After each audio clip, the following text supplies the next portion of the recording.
Welcome to Left Wings. My name's Dave.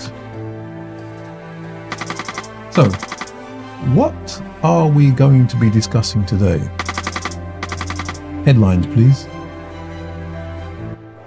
UK mainstream media weaponized news on British citizens. UK culture war, foreign operations inside Britain. Conservatives out of office, but culture wars still rage on. What points of discussion are we still hearing coming from the mainstream media, newsprint and digital print, speech, radio and TV? Of the level of this. The reason, two things. The reason that we mention the girl's colour is that an inquiry says that it's believed it could be a product of racism. The 4 officers involved, 3 were put under investigation. If you didn't hear the story, the young girl, 15-year-old, while menstruating, was taken into a medical room and examined, stripped, obviously told to strip naked, in front of 2 female officers. What are we seeing and hearing coming from the mainstream media? We're seeing and hearing disgusting ethnic conflict, class conflict, gender conflict, xenophobia, Islamophobia, racism, sexism and even civil war. These are all issues that drive a wedge between communities. What's the benefit of continuing to discuss these issues without solutions?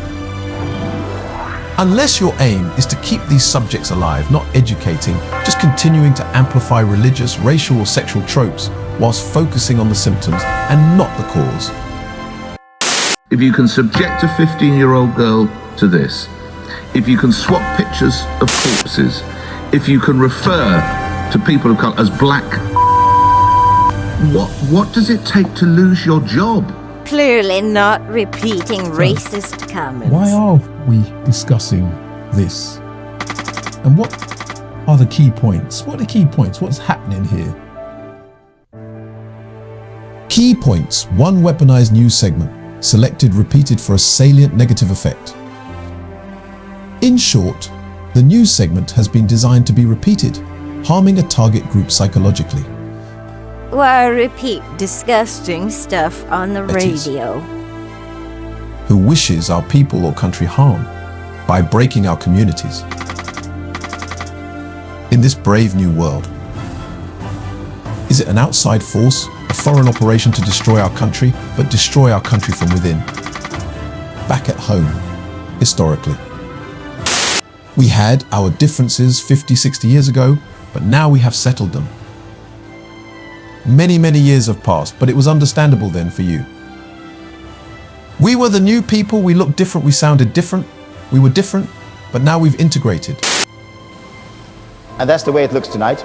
And that brings to an end my association with the news at 10:30. Thank you for watching, and thank you for all your generous messages. Good night, and goodbye.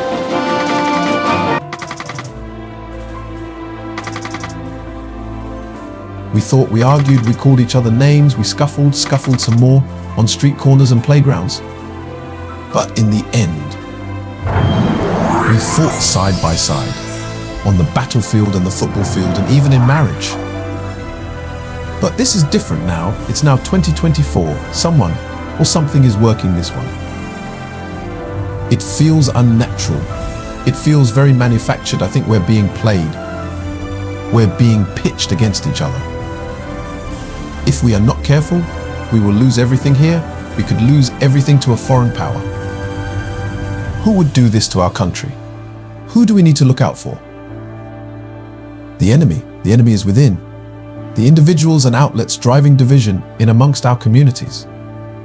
Keyboard warriors spewing keyboard horror. The country voted unanimously to put an end to division. So why do they continue to pull apart, driving that wedge ever deeper?